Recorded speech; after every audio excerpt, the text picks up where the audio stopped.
kullanıyor. Pas verecek alan arıyor. Topu ileriye taşıyor. Sert bir şut. Muhteşem bir kurtarış. Bu kurtarışla resmen takımını kurtardı. Kaleciden harika bir öngörü. Takım ilk yarıdaki performansıyla bıraktı.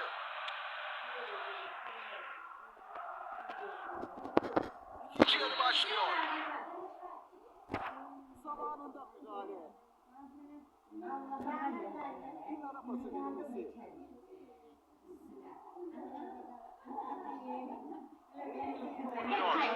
Güzel bir çizgi. Evet. Ama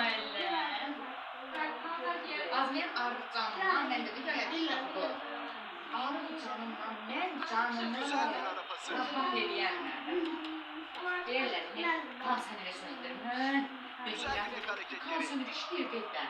Bir də Defansın arkasına geçebilir. Açık alana Deniz'in net görüş açısına giriyor. Kaleciden sansasyonel bir kurtarış. Az eləcək ancaq Birebir de iyi oynuyor. bu iki indi soğuqda sonra çıxardı. Bir üşütmə gəldi yəni. Biraz düşmeye başladı. Ustalık sınıfı serbest vuruş tekniği. Qızıma baxdı, Hangisi çıxdı, qeyd olmuş, güzel.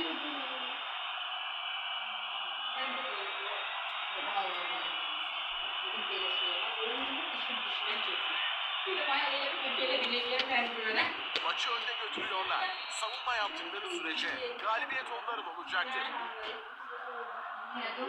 Yılın 22'si bu.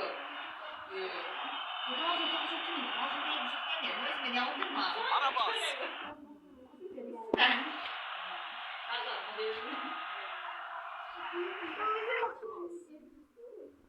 Baskı hataya zorladı.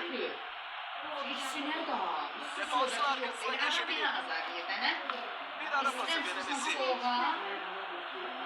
Birebir de iyi oynuyor. Öne doğru vuruyor.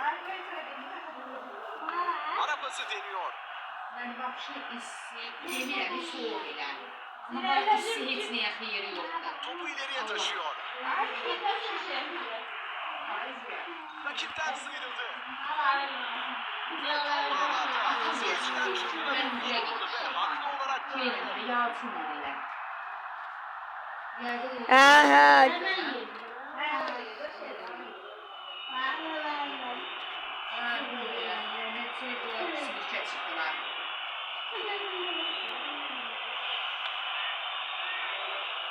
Bu oyunda hiçbir liderliğin tamamen rahat olmadığını hatırlatmak isteriz. Bu bir şans mı?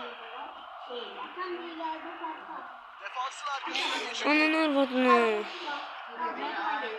Öne doğru vuruyor. İndi belki de balaca konsept çıkardır. Oy, Harika top. Aygül indi konsept değil balaca. Oldukça rahat bir müdahale. Bunu girişim oldu. Bu adam bir adam yenmiyor. Ama öyle böyle değil. Adam gör sen bu biraz keçti, fosunlaşır.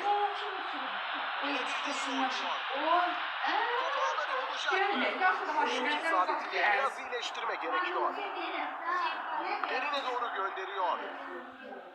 İtmeli şut. Kaleci için çok da zor gitti.